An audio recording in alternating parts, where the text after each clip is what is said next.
Bueno, seguimos y tengo en este momento en mis manos un texto que realmente me alegra saber que se esté trabajando. Del doctor Antonio Saavedra Muñoz, Evaluación de la Educación Superior en América Latina. Estimado doctor Saavedra, qué gusto tenerlo en el programa. Muchas gracias por la invitación y atento a sus preguntas. Bienvenido. Sobre cualquier problema. La educación superior, una preocupación para nosotros, ¿no es cierto? Porque a veces nuestra gente no termina ni siquiera el pregrado, ¿no? Menos va a tener aspiraciones a hacer un diplomado, una maestría. Hay tan pocos doctorados serios en nuestra sociedad ahora. Sí, o sea, un diagnóstico ha hecho usted en el libro, ¿sí? Bueno, el libro es una experiencia de largo camino que hemos hecho en educación superior. Yo comenzaría mencionando que cuando estuvimos en gestión en la Universidad Mayor de San Andrés, sí, tuvimos la oportunidad de hacer acciones para mejorar la educación superior. Una fue la evaluación, que nos impusimos a hacer la evaluación, la autoevaluación. De los docentes, dice usted, de todo, de toda la actividad de la universidad, incluyendo docentes, estudiantes, etcétera. Una evaluación. Y la otra, para mejorar las condiciones del profesor, abrimos un curso de formación docente. Qué bueno, ya. Los dos mecanismos, yo con satisfacción debo decir, se han ampliado a todas las universidades del país, incluso a las universidades privadas. Se han replicado, entonces qué bueno, se ha sido reconocido, qué bien. Y desde luego también hemos procurado de que esta acción pudiera dar el salto a América Latina. Entonces, dentro del Mercosur hemos procurado de que todas las universidades latinoamericanas también entren dentro de este proceso. Bueno, qué bien. Ahora hay un proceso ya establecido dentro del Mercosur, que universidades latinoamericanas, una comisión viene a evaluar programas en nuestras universidades. Las universidades bolivianas van allá a evaluar junto con otras universidades, de tal manera que se ha hecho un mecanismo en la región que obviamente favorece a mejorar la educación superior. Con un poco de conocimiento que me ha permitido haber vivido y haberme formado en el extranjero, yo por ejemplo veo grandes diferencias en nuestra educación y la de España, que es mi alma mater, Salamanca, ¿no? Por ejemplo, en Salamanca, yo le digo, había dos opciones, o hacías la maestría, que era para poder aplicarla en un trabajo, o hacías un doctorado para poderte dedicar a la investigación. Yo opté por el doctorado previa a la maestría, porque yo pensaba desde acá, desde mi cabeza latinoamericana, que ese era el camino que debíamos seguir. ¿Por qué nosotros seguimos en aquello, privando de repente a la sociedad de grandes investigadores que no tienen ninguna intención de hacer primero una maestría, sino saltar directo a un periodo investigativo como es un doctorado? Bueno, sobre todo los países nórdicos en Europa tienen como prioridad hacer el doctorado a través de la investigación. Correcto. De tal manera que no es un sistema escolarizado. A uno le dan un trabajo de investigación y le asignan un profesor tutor. De tal manera que la investigación que uno hace para el doctorado está exclusivamente referida y plenamente calificada por este docente, y a lo largo de este trabajo, que obviamente es publicado posteriormente, saca el doctorado.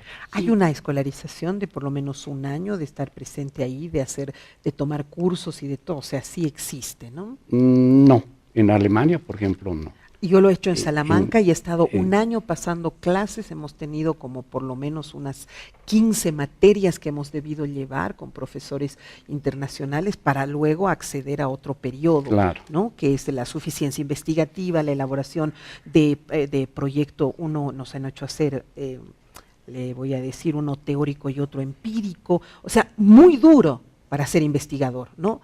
Pero no necesariamente una maestría. Sí, en realidad hay diferencias, sí. Después de la reunión de Bolonia y la reestructuración que hicieron en Europa, en realidad, sobre todo los países nórdicos se resistieron a que el doctorado sea escolarizado, ¿sí? Y ellos consideran que debe ser netamente investigativo. Y obviamente hay diferencias entre las universidades europeas que están dentro de la comunidad europea, pero sobre todo... ¿Por qué cree usted que acá en nuestro país nosotros tenemos esa jerarquización, ¿no? Primero uno, luego el otro, luego el siguiente? Acá no hay postdoctorados todavía, ¿no? Pero ¿por qué aquí mantenemos aquello, por ejemplo? Lo que pasa es que estamos más o menos regidos por una estructura americana, ¿no? Ya. Y que también se ha replicado en Europa, ¿no? Porque antes cada uno de los países, por ejemplo Francia, tenía una nomenclatura completamente diferente a las demás. Tenía el doctorado, que es equivalente a la maestría, y después tenía el doctorado de Estado, que era obviamente muy exigente, y que obviamente el que tiene el doctorado de Estado en Francia es un investigador de primera, ¿no? Ya. Aquí en Latinoamérica nosotros solamente trabajamos con esta otra jerarquía. Claro, y en Europa incluso ahora también se ha dado la maestría, el doctorado, están con la nomenclatura americana, ¿sí?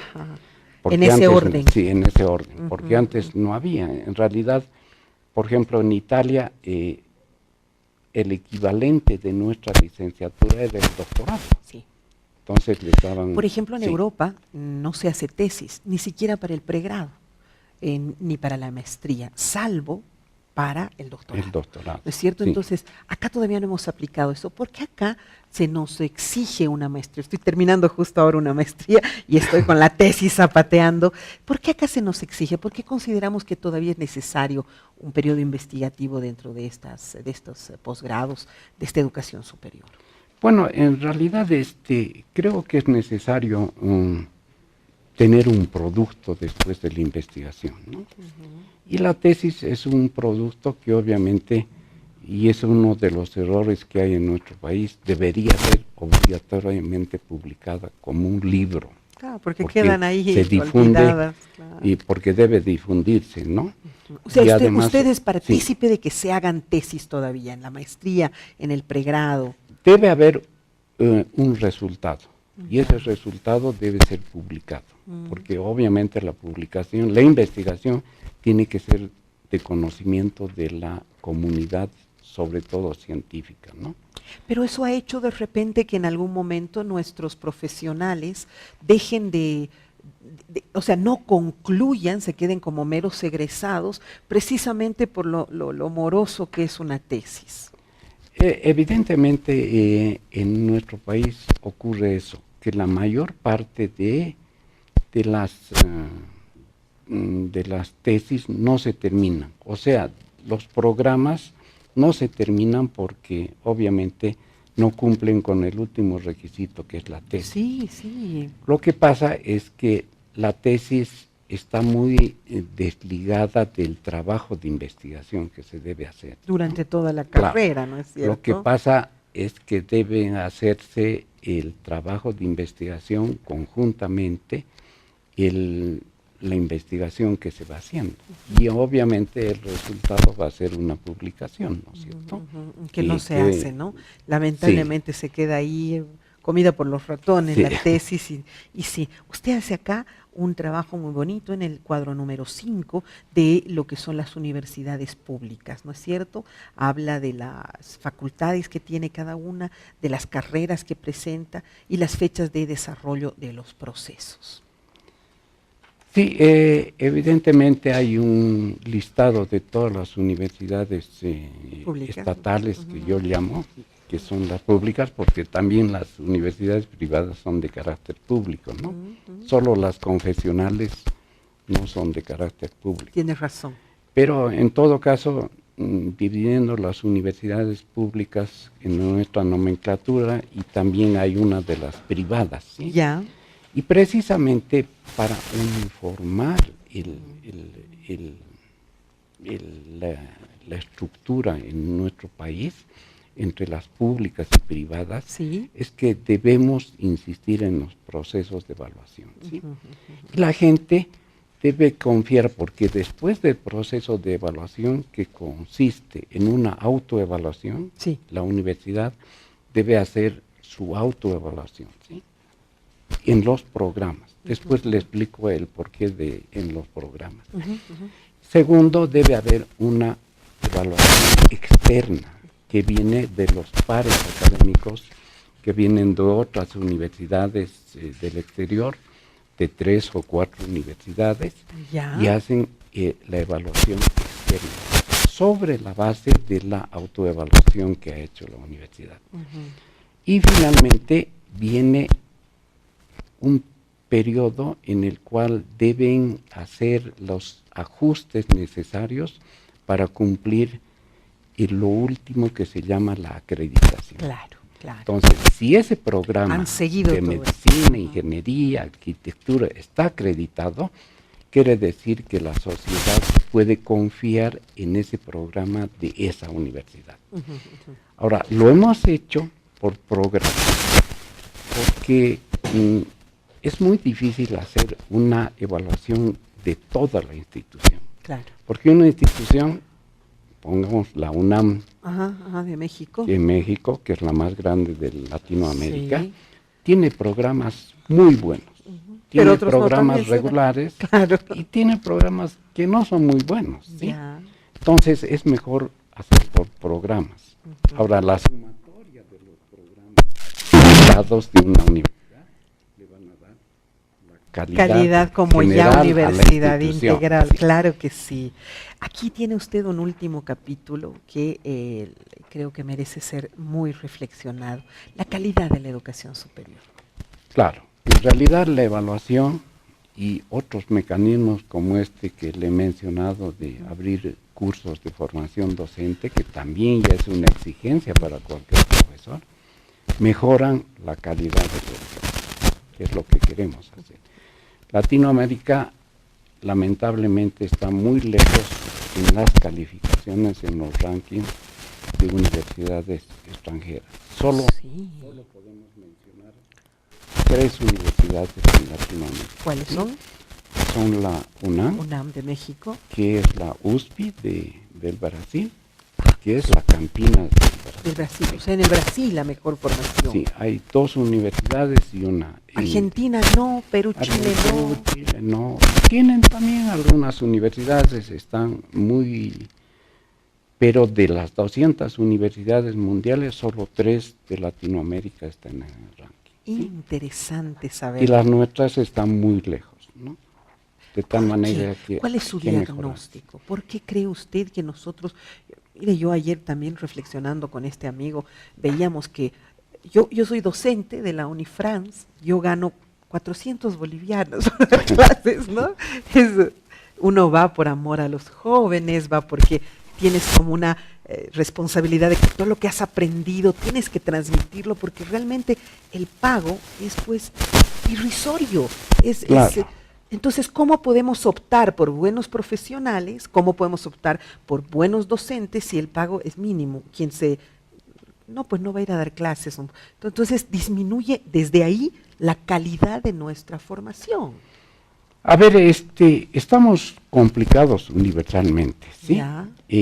Hay una brecha muy grande entre la educación formal, la educación napoleónica en las universidades, y el avance de la ciencia y la tecnología. ¿Qué es la educación napoleónica? Es la universidad formal donde el docente va, es el sujeto saber. El sujeto que sabe todo, es la enciclopedia, sí. Y da a los alumnos la clase de 40 minutos en la cual seguimos nosotros, ¿no? Sí, absolutamente. Y obviamente el estudiante está pensando en otras cosas ni nos oye. Y obviamente sale de la clase sin aprender nada y obviamente sin asimilar lo que el profesor ha dicho, ¿sí?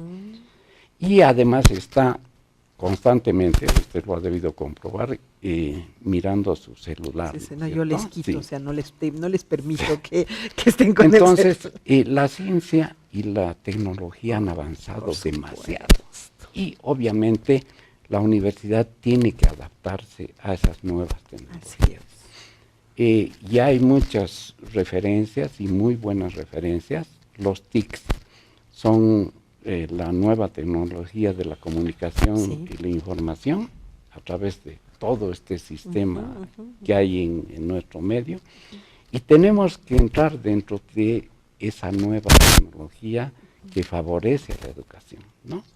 Ujú. Pero obviamente no tenemos que permitir que el estudiante emplee esa tecnología para no hacer nada. Claro, claro. Ahí el rincón del vago. Claro, pero no me o- está diciendo usted exactamente cuál es la razón Sí. de que el método de enseñanza es la razón, o sea, Sí, el método de enseñanza. Lo que pasa que en este momento... le reitero, pero no va a haber sí, un método de enseñanza el es- adecuado si es que no hay un pago adecuado, ¿no es Sí, cierto? el estudiante está en un mundo tecnológico.